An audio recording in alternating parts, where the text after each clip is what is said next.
إن الحمد لله نحمده ونستعينه ونستغفره ونعوذ بالله من شرور أنفسنا ومن سيئات أعمالنا من يهده الله فلا مضل له ومن يضلل فلا هادي له أشهد أن لا إله إلا الله وحده لا شريك له وأن محمدا عبده ورسوله اللهم صل وسلم على محمد صلى الله عليه وسلم وعلى آله وأصحابه الطيبين والطاهرين ومن سن بسنته إلى يوم الدين يا أيها الذين آمنوا اتقوا الله حق تقاته ولا تموتن إلا وأنتم مسلمون يا أيها الناس اتقوا ربكم الذي خلقكم من نفس واحدة وخلق منها زوجها وبث منهما رجالا كثيرا ونساء واتقوا الله الذي تساءلون به والأرحام إن الله كان عليكم رقيبا يا أيها الذين آمنوا اتقوا الله وقولوا قولا سديدا يصلح لكم أعمالكم ويغفر لكم ذنوبكم ومن يطع الله ورسوله فقد فاز فوزا عظيما أما بعد فإن أصدق الحديث كتاب الله وخير الهدي هدي محمد صلى الله عليه وسلم وشر الأمور محدثاتها وكل محدثة بدعة وكل بدعة ضلالة وكل ضلالة في النار. Ma'asyiral muslimin, sidang Jumat yang dirahmati dan dimuliakan oleh Allah Subhanahu wa taala. Bersyukur kepada Allah taala di siang yang berbahagia ini, kita semua masih diberikan limpahan karunia, rahmat, hidayah, sehingga memudahkan kedua langkah kaki kita keluar dari aktivitas keseharian kita sejenak untuk melangkahkan kaki menuju tempat yang paling dicintai oleh Allah, tempat yang paling pertama kali turunkan rahmat oleh Allah Subhanahu wa taala kepada kita semua, yakni di masjidnya Allah taala, untuk sama-sama menjalankan bentuk ubudiyah kita, penghambaan seorang hamba kepada Khalik kita, yakni salat Jumat berjamaah. Semoga Allah menerima ibadah kita dan Allah membimbing kita terus menjaga keistiqomahan kita, memperbaiki iman, akidah dan Islam kita sebagai bekal kembali kepadanya. Amin ya rabbal alamin. Salawat serta salam tidak lupa kita haturkan kepada junjungan Nabi besar Muhammad sallallahu alaihi wasallam dan seluruh para ahli keluarganya, para sahabat-sahabatnya dan seluruh orang-orang yang berjuangkan agama dan sunnahnya hingga akhir masa. Dan kita berdoa kepada Allah, semoga kita semua di antara mereka. Amin ya rabbal alamin. Ma'asyiral muslimin, sidang Jumat rahimani wa rahimakumullah. Khutbah kali yang singkat ini Al-Khatib akan mengangkat sebuah tema Islam dan akhlak. Hari ini sering terdengar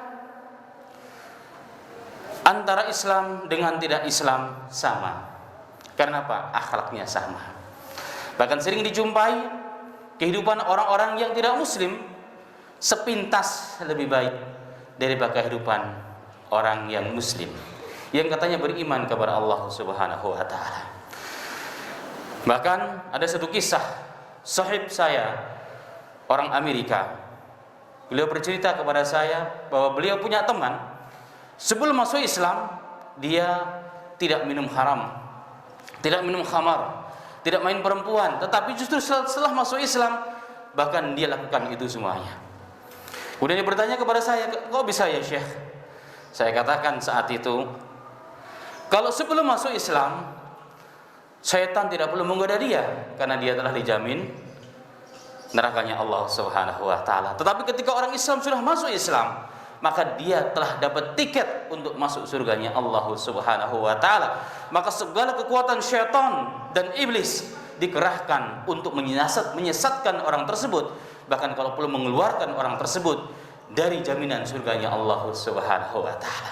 Artinya ma'asyiral muslimin, seorang muslim maka akan digoda dari atas, dari bawah, dari kanan, dari kiri, dari depan, dari belakang.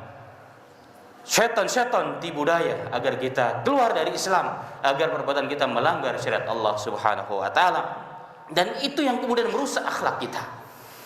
Lalu apa sih akhlak itu sebenarnya, dan apa eksistensi akhlak dalam Islam itu? Ma'asyiral muslimin, sidang Jumat yang dirahmati oleh Allah Subhanahu wa taala. Akhlak itu berasal dari bahasa Arab yang berasal dari kalimat khuluq. Akhlak pakai kha. Akhlak, khuluq. Artinya adalah tabiat. Tabi'ah bahasa kita. Tabiat, perangai, kebiasaan, perilaku baik ataupun buruk. Para ahli dalam bidang ini, para fuqaha termasuk Al-Imam Ibnu Miskawai, Al-Imam Al-Jurjani, Al-Imam Ghazali rahmatullahi alaihim dan lain sebagainya. Mereka membuat definisi akhlak menurut mereka yang merupakan disepakati oleh sebagian besar para ulama Islam, bahwa akhlak itu adalah ibaratun an hayatin lin nafsi rasikhah tasduru anal af'al bisuhulatin wa yasiru min ghairi hajatin ila fikratin wa ru'yah. Akhlak itu, kata mereka rahmatullahi alaihim, adalah gambaran suatu perangai, satu sifat, satu tabiat yang melekat pada diri seseorang, yang akan keluar dengan mudah dari dirinya secara otomatis tanpa harus difikirkan terlebih dahulu, tanpa harus mengadakan penelitian terlebih dahulu, otomatis akan keluar. Itulah akhlak. Dari itulah ma'asyiral muslimin, maka jika ingin tahu akhlak kita sejauh mana, akhlak pendamping kita sejauh mana, maka lihatlah, merujuk kepada definisi ini, bahwa akhlak itu sesuatu yang akan otomatis keluar pada diri kita jika sedang menghadapi sesuatu, maka nampaklah akhlak asli kita. Maka lihatlah diri kita sendiri, atau mungkin pasangan kita sendiri. Kapan? Kalau ingin tahu akhlak yang sesungguhnya pada kita, saat kita sedang marah, saat kita sedang terdesak, saat kita sedang berselisih, saat kita dalam safar, saat kita sedang capek, saat kita sedang mendapatkan masalah besar. Apa yang otomatis keluar pada lisan kita, apa yang kita lakukan saat itu? Sebagian peneliti bil khusus 3 detik awal, maka itulah akhlak sebenarnya dari kita. Apa yang keluar dari kita, apa yang kita lakukan secara otomatis, spontanitas itu tanpa dipikirkan terlebih dahulu, itulah akhlak kita yang sebenarnya. Ma'asyiral muslimin rahimani wa rahimakumullah. Maka dari definisi ini cukuplah bagi kita semua, ma'asyiral muslimin. Orang yang mungkin sudah separuh baya, bahkan sudah melampaui umurnya Rasul, atau mungkin masih muda, mari kita jadikan definisi dari ulama-ulama kita ini sebagai sarana untuk mengintrospeksi diri kita. Kita ini termasuk akhlaknya baik atau buruk sih sebenarnya. Bukan untuk menghujat, bukan untuk menilai orang lain, tapi untuk menilai diri kita masing-masing. Agar kita tahu sebenarnya siapakah kita ini. Apakah kita sudah akhlaknya baik atau pura-pura jadi orang baik. Semoga Allah Ta'ala bimbing kita menjadi orang-orang yang berakhlak. Amin ya rabbal alamin. Kemudian yang ketiga, ma'asyiral muslimin, apa eksistensi akhlak, kedudukan akhlak dalam Islam? Jika kita membuka lembaran-lembaran kitab suci Al-Quran dan hadis-hadis Nabi Muhammad SAW, maka banyak menjelaskan kepada kita tentang kedudukan akhlak itu di sisi Islam, di sisi Allah Subhanahu wa Ta'ala. Bahkan ternyata akhlak itu berdampingan dengan akidah. Jadi turunnya akhlak itu, perbaikan akhlak itu berbarengan dengan perbaikan akidah, perbaikan tauhid kita kepada Allah Subhanahu wa Ta'ala. Satu contoh dalam Al-Quran, Allah berfirman, la ta'buduna illallah, jangan kalian sembah kecuali Allah. Kemudian masuk akhlak, wabil walidaini ihsana, kemudian dengan kedua orang tua berbuatlah baik.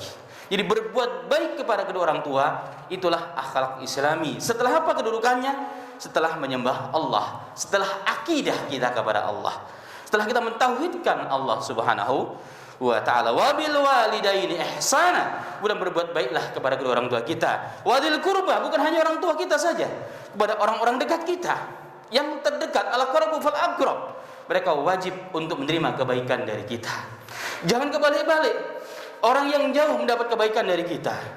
Hanya teman sekali-kali baik, tapi justru orang dekat kita, bahkan mungkin pendamping hidup kita, mungkin anak-anak kita, mungkin tetangga-tetangga kita, mungkin guru-guru kita, tapi mereka jauh dari kebaikan dari kita. Itu namanya terbalik-balik. Wadil qurba wal yatama, kemudian Allah mengatakan, dan jangan lupa berbuatlah kepada para yatim. Ini orang-orang yang belum balik, sudah ditinggal oleh bapaknya. Dan yatim piatu dalam bahasa kita adalah yang ditinggal oleh bapak dan ibunya sebelum dewasa. Wal masakin, dan orang-orang yang miskin. Mereka adalah orang-orang yang wajib untuk kita berbuat baik kepada mereka jika ada kelebihan dari kita. Wa qulu lin-nasi husna, dan berkatalah baik kepada seluruh manusia dengan perkataan yang baik. Di sini Allah mengatakan wa qulu lin-nasi husna, berbuatlah yang baik. Berkatalah yang baik kepada manusia. Dia orang dekat ataupun orang jauh, dia muslim atau non muslim, maka berkatalah yang baik kepada mereka. Maka lisan yang keluar dari kita sesungguhnya pancaran dari hati kita, dan hati kita pancaran dari tauhid kita, ma'asal muslimin. Maka jangan sampai orang Islam kalimatnya kotor, jangan sampai orang Islam kalimatnya menyakiti hati, tajam, dia lebih tajam dari pisau dan silat. Makanya ada istilah, kalau luka luar bisa ada sembuhnya, luka karena pedang ada obatnya, tapi luka karena tajamnya lisan maka dibawa mati. Allah musta'an. Maka dari ayat ini ma'asal muslimin dan ayat-ayat yang lainnya menunjukkan kepada kita bahwa perintah untuk mentauhidkan Allah, perintah untuk memiliki akidah pada ayat ini cuma satu. La ta'buduna illallah. Satu, walaupun satu tapi dia di atas, karena dia akan menjadi syarat diterima seluruh amalan. Tetapi berbuat baik kepada manusia, kepada yang lainnya banyak. Wabil walidaini ihsana wabil qurba wal yatama wal masakin wa qulu lin-nasi husna. Kemudian ma'asal muslimin rahimani wa rahimakallah. Dan ternyata tujuan Allah Ta'ala mengutus para nabi dan rasul, di antara nabi kita Muhammad sallallahu alaihi wasallam, satu di antara yang lain, bahkan sebelum mengajarkan Islam, sebelum mengajarkan kitab dan sunnah, adalah memperbaiki akhlak, membersihkan jiwa kita dari kesyirikan, akhlak kepada Allah, dari hati yang kotor, iri, dengki, hasad, sombong, congkak, merasa paling dan seterusnya, ananiyah, egoisme. Allah Ta'ala berfirman dalam Al-Quran, a'udzubillahi minasyaitonir rajim, laqad manallahu 'alal mu'minin id ba'asa fihim rasulan min anfusihim yatlu 'alaihim ayatihi wa yuzakkihim wa yu'allimul kitaba wal hikmah wa in kanu min qablu la fi dhalalim mubin. Allah Ta'ala berfirman, laqad manallahu 'alal mu'minin, sesungguhnya Allah Ta'ala telah memberikan karunia yang besar kepada orang-orang mukmin. Apa dia? Id ba'asa fihim rasulan, dengan diutusnya kepada mereka seorang rasul, utusan Allah, yakni Nabi kita Muhammad sallallahu alaihi wasallam. Maka nikmat terbesar di antara nikmat yang ada, kata Imam Ibnu Katsir, adalah apa? Diutusnya kepada kita seorang nabi, seorang rasul, sebagai suri teladan bagi kita dalam segala hal. Ketika orang mau sukses, kembali kepada rasul. Mau dalam bidang apa? Ada pada diri Rasulullah sallallahu alaihi wasallam. Seorang pemimpin yang sukses, ada contohnya pada diri Rasul. Seorang kepala rumah tangga, ada contohnya pada diri Rasul sallallahu alaihi wasallam, dan seterusnya dan seterusnya. Maka Allah mengatakan, sesungguhnya Allah telah memberikan karunia yang begitu besar kepada orang yang beriman, yaitu apa? Id ba'asa fihim rasula, ketika Allah mengutus kepada mereka seorang rasul, min anfusihim, dari diri mereka, dari golongan mereka sendiri. Apa tugasnya? Yatlu alaihim ayatihi wa yuzakkihim, membacakan ayat-ayat Allah. Dalam tafsir yang lain, mengenalkan kebesaran Allah Subhanahu wa taala. Wa yuzakkihim, kemudian membersihkan jiwa-jiwa mereka, yakni memperbaiki akhlak-akhlak mereka. Wa yu'alimul kitab, baru setelah akhlaknya baik, jiwanya siap menerima kebenaran, karena hati manusia ibarat ladang. Al-Quran dan As-Sunnah ibarat biji atau bibit unggul yang ingin ditanam. Gak ada faedahnya bibit unggul berapapun harganya jika ladangnya tidak siap untuk disemai dengan biji-biji tersebut. Maka disiapkan dulu hati-hati mereka. Maka Allah mengatakan wa yuzakkihim, disiapkan hati-hati mereka, dihilangkan dulu akhlak yang buruk, dimunculkan dulu akhlak yang baik, baru wa yu'alimul kitab wal hikmah. Kemudian Allah perintahkan, Allah mengajarkan kepada mereka Alkitab dan al-hikmah, yakni sunnah Nabi Muhammad sallallahu alaihi wasallam. Wa in kanu min qablu fi dhalalim mubin, dan mereka dahulu adalah orang-orang yang dalam kesesatan yang nyata. Ayat dalam hal ini begitu banyak. Tetapi dua ayat di atas sudah mencukupi tentang hal yang kita maksudkan. Kemudian masuk kepada poin berikutnya, hadis-hadis Nabi Muhammad SAW yang dengan begitu gamblang menjelaskan kepada kita tentang eksistensi kedudukan akhlak dalam Islam itu sendiri. Nabi Muhammad SAW dari riwayat Ibnu Majah bersabda, "Inna likulli dinin khuluqan wa khuluqul islami al-haya." Setiap ajaran itu, setiap agama itu ada akhlaknya, akhlak tertentu. Wa khuluqul Islam, dan akhlak orang Islam itu adalah rasa malu. Maka dalam hadis yang cukup panjang dalam Sahih Bukhari diterangkan tentang hal tersebut. Di antaranya adalah apa? Bahwa malu itu bagian dari iman. Fa illam tastahi fasna ma syi'ta. Kalau Anda tidak tahu malu, buat apa saja yang kau inginkan. Maka orang yang berbuat sesuatu yang melanggar norma-norma, gak usah norma agama, norma ketimuran, norma manusia, berarti ini orang sudah hilang rasa malunya. Maka Rasulullah mengatakan, fasna ma syi'ta, fa illam tastahi fasna ma syi'ta. Jika engkau tidak malu, lakukan apa yang kau inginkan. Kenapa? Karena akhlak seorang muslim adalah malu. Malu dalam arti bukan penakut. Tipis, beda tipis antara penakut dengan malu. Kalau disuruh minta, tolong jadi ini, saya nggak malu. Oh bukan, itu namanya penakut. Malu itu artinya apa? Takut kalau kita melakukan kesalahan, dosa kepada Allah Subhanahu wa ta'ala. Itu namanya malu. Takut kalau saya tidak salat 5 waktu, itu namanya malu. Malu kalau saya tidak menjalankan syariat Allah, itu namanya malu yang benar. Itulah malu yang merupakan akhlak yang mulia di sisi Allah Subhanahu wa ta'ala. Dan ternyata ma'asal muslimin, akhlak yang mulia itu sebagai tanda kesempurnaan seorang mukmin. Maka Nabi Muhammad SAW dalam hadis Tirmidzi bersabda, "Akmalul mu'minina imanan ahsanukum khuluqa wa khiyarukum linisa'im khuluqa." Subhanallah. Rasulullah bersabda, "Akmalul mu'minina", sesempurna mukmin itu imannya, tandanya adalah apa? Semakin baik akhlaknya. Jadi akhlaknya semakin baik, perangainya, tutur katanya lembut, tawadu, tidak merasa paling, keluar dalam dirinya hasad, iri, dengki, suuzon, sombong, dan seterusnya. Akhlaknya begitu baik dengan siapapun, maka itu bukti imannya sempurna di sisi Allah Ta'ala. Kemudian wa khiyarukum linisa'ihim, dan sebaik-baik kalian, terutama kaum laki-laki kita semua, adalah siapa? Orang yang paling baik bagi istrinya, bagi ahli keluarganya. Jadi kita ini baik ataupun tidak baik diukur sejauh mana istri dan anak kita menghormati kita. Jangan terhormat di luar, tapi masuk pintu rumah kita nggak ada harganya di muka istri dan anak kita. Berarti apa? Sesungguhnya kita bukan orang yang baik di mata mereka dan di sisi Allah Subhanahu wa ta'ala. Berkata dari mana? Berkata dari hadis Nabi Muhammad sallallahu alaihi wasallam, khiyarukum linisa'ihim, dalam riwayat di ahlihim. Sebaik-baik kalian adalah orang yang paling baik di mata keluarganya, khusus di mata istri dan anak-anaknya. Rasul Muhammad sallallahu alaihi wasallam ditanya pernyataan seorang istri yang sangat dekat dengan Rasul. Ditanya oleh seorang sahabat, ya ibundanya orang-orang mukmin, yang dimaksud Aisyah radhiyallahu anha, apa itu akhlaknya Rasulullah? Ini pernyataan seorang istri tentang suaminya, nabinya Muhammad sallallahu alaihi wasallam. Kana akhlak Rasulullah sallallahu alaihi wasallam apa? Al-Qur'an. Subhanallah. Kalau hari ini kita tanya, bagaimana sih kalau ustadz di rumah? Bagaimana sih kalau si fulan di rumah? Apa jawab istri kita? Dia mah banyak tidur.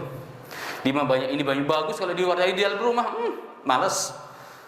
Berarti sesungguhnya kita tidak baik di mata keluarga kita. Begitulah kita di mata Allah Subhanahu wa ta'ala. Berarti selama ini kita pakai topeng. Kemana-mana kita pakai topeng. Topengnya Masya Allah, orang yang soleh, orang yang alim.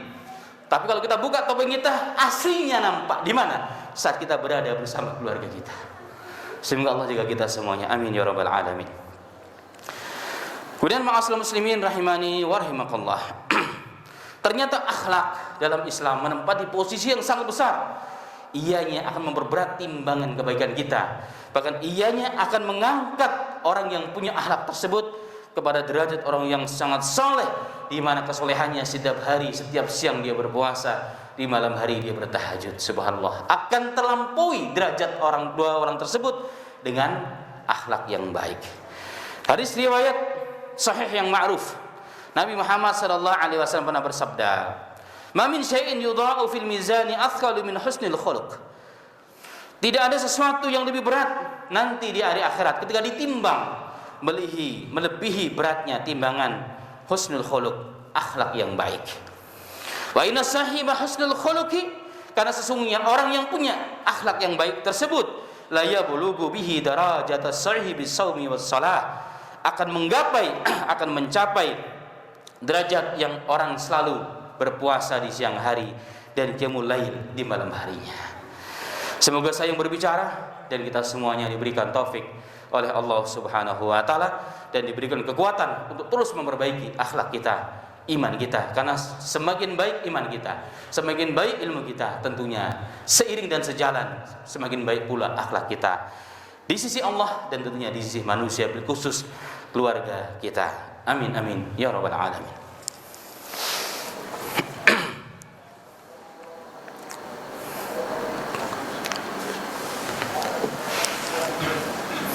Alhamdulillahirabbil alamin.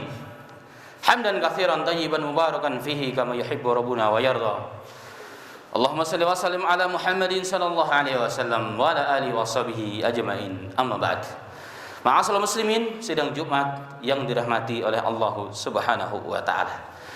Dari ayat-ayat dan beberapa hadis di atas, maka disimpulkan akhlak dalam Islam.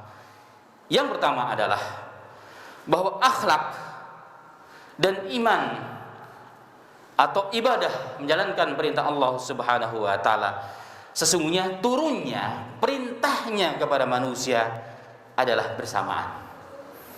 Sebagaimana tadi di atas, wa yuzakkihim wa yu'allimul kitaba wal hikmah.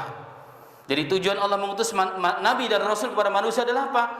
Untuk membacakan, mengenalkan kebesaran Allah, mengenalkan tauhid Allah Subhanahu wa taala, dan wa yuzakkihim, dan untuk membersihkan hati dan jiwa mereka, baru mengajarkan mereka Alkitab, Al-Qur'an dan As-Sunnah Nabi Muhammad sallallahu alaihi wasallam.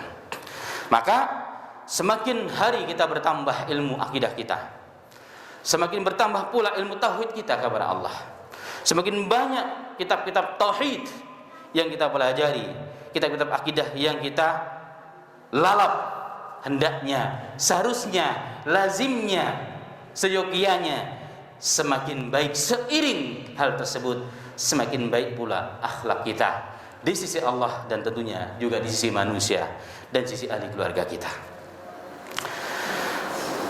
Yang kedua, ma'asyiral muslimin rahimani wa rahimakallah, dan bahkan tujuan diutusnya para nabi dan rasul, satu di antara yang pertama dan utama tadi adalah apa? Adalah wa yuzakkihim, memperbaiki akhlak manusia, hati manusia. Dengan hal inilah maka Nabi Muhammad sallallahu alaihi wasallam dari Ahmad, Hakim dan lain sebagainya, wal hadits sahih sahahu Albani rahimahullah taala, Rasulullah bersabda dalam hadis yang ma'ruf, innama bu'istu liutammima makarimal akhlaq. Sesungguhnya aku diutus oleh Allah untuk apa tujuannya? Untuk menyempurnakan akhlak yang mulia, akhlak yang baik. Maka jadi orang Islam hendaknya dia lebih baik dibandingkan orang yang tidak berislam. Semakin banyak mengenal agama Allah, semakin baik pula akhlak kita di sisi Allah Subhanahu wa taala. Yang ketiga atau yang terakhir, maka kalimat yang paling singkat dan pendek adalah apa? Berarti semakin baik iman kita, semakin baik pula ngaji kita, semakin banyak kita belajar di para guru-guru kita, masyayikh kita. Seiring sejalan itu, harusnya, lazimnya, seharusnya semakin baik pula akhlak kita. Dalam bahasa yang lain, semakin sempurna akhlak seseorang muslim berarti semakin sempurna imannya dan akidahnya kepada Allah Subhanahu wa taala. Sebagaimana tadi dikatakan, Rasulullah bersabda, akmalul mu'minina imanan ahsanuhum khuluqa. Karena tanda orang yang sempurna imannya adalah ketika semakin baik pula akhlaknya. Karena Allah Subhanahu wa taala, hadis sahih. Kemudian ma'asyiral muslimin, di antara akhlak yang baik yang harus ada pada diri kita adalah apa? Sopan santun dalam bertutur kata, dalam berperilaku, lemah lembut perangainya, semakin tawadhu kepada orang lain, kepada guru-gurunya, kepada orang yang berbuat baik kepadanya, semakin takut melakukan perkara subhat, apalagi yang haram. Tidak mudah terprovokasi, tidak mudah su'uzon, tidak mudah menghukumi orang lain, terutama orang yang berbeda dengan kita, dengan kalimat-kalimat yang tidak pantas, ahli bid'ah, ahli neraka, sesat, subhat, dan seterusnya. Padahal kita baru kenal agama 1-2 hari, 1 bulan, 1 tahun paling lama. Mereka akan lebih berhati-hati dalam menyikapi satu perbedaan, terutama yang sensitif, karena perbedaan selalu ada sampai hari kiamat. Kemudian yang terpenting adalah ma'asyiral muslimin, di antara akhlak yang baik adalah apa? Merasa dirinya kurang, merasa dirinya tidak mengerti, sehingga hilanglah dalam dirinya ana khairul minhu, aku lebih baik pada dirinya, aku lebih baik daripada mereka. Sifat egois, ananiyah, ini adalah dosa pertama yang dilakukan di langitnya Allah Ta'ala oleh iblis ketika menentang perintah Allah untuk bersujud kepada Adam sebagai bentuk penghormatan, bukan untuk menyembahnya. Apa katanya?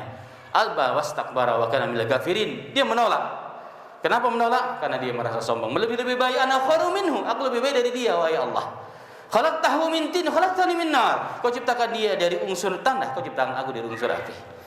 Inilah perbuatan yang buruk sehingga menjadikan sifat tersebut iblis dicap menjadi makhluk yang terlaknat, mal'un sampai hari kiamat. Wa na'udzubillahi min dzalika. Terakhir, sebagai pelengkap khutbah ini adalah contoh akhlaknya Rasul sallallahu alaihi wasallam kepada orang Yahud di awal-awal Islam. Rasulullah pernah hidup bersama orang Yahud, anak kecil orang Yahudi yang biasa bersama Rasulullah di Masjid Nabawi. Saat itu Rasulullah merasa kehilangan orang tersebut, ditanya para sahabat, di mana kasih fulan anak Yahud? Rasulullah beritahu, dia sedang sakit ya Rasul. Maka Rasulullah mendatangi orang tersebut sebelum orang lain datang kepadanya. Setelah datang beramah-tamah, terakhir dia katakan, wahai fulan, masuk Islam, kau akan selamat dunia akhirat. Anaknya faham siapa yang Nabi Muhammad, tapi dia punya orang tua, maka dia melihat orang tuanya sebagai tanda isyarat, minta izin. Maka bapaknya mengatakan, ati Aba Qasim, udah ikuti bapaknya Qasim. Ini Nabi kita Muhammad sallallahu alaihi wasallam. Kemudian dia katakan, asyhadu alla ilaha illallah wa asyhadu annaka Muhammadar Rasulullah. Aku bersaksi tidak Tuhan yang berhak disembah Allah, dan aku bersaksi bahwa engkau Muhammad hamba Allah dan utusan Allah. Meninggal dunia dalam kondisi husnul khatimah. Maka Rasul keluar dari rumah tersebut, mukanya berseri-seri, lebih terang bahkan dari sinar matahari di kala itu. Sahabat yang melihat di luar rumah heran-heran. Ini Nabi Muhammad masuk dalam rumah dalam kondisi suram mukanya. Tapi ketika keluar di rumah, kenapa Rasulullah berseri-seri? Ditanya, kenapa ya Rasul? Rasulullah mengatakan, alhamdulillahilladzi anqadhahu bihi minan nar. Segala puji bagi Allah yang telah menyelamatkan dia asbab aku dari api neraka. Inilah akhlaknya Rasulullah sallallahu alaihi wasallam. Berbeda, tapi perbedaan tersebut membawa orang lain mendapat hidayah karena akhlak yang baik dari Rasulullah sallallahu alaihi wasallam. Semoga kita sebagai umatnya mampu mengikuti dan mampu meneladani sifat dan akhlak Rasulullah dan para sahabat dan ulama-ulama salaf kita. Amin amin ya rabbal alamin. Demikian, semoga bermanfaat. Allahumma shalli ala Muhammad wa ala ali Muhammad kama shallaita ala ali Ibrahim wa ala ali Ibrahim innaka Hamidum Majid.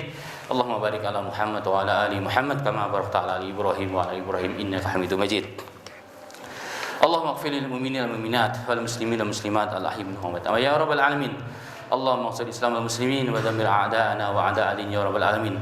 Allahumma rabbana la tuzigh qulubana ba'da idh hadaitana wa hab lana min ladunka rahmah innaka antal wahhab. Allahumma rabbana atina fid dunya hasanah wa fil akhirati hasanah wa qina adzabannar wa qina adzabannar wa qina adzabannar walhamdulillahi rabbil alamin wa aqimus shalah.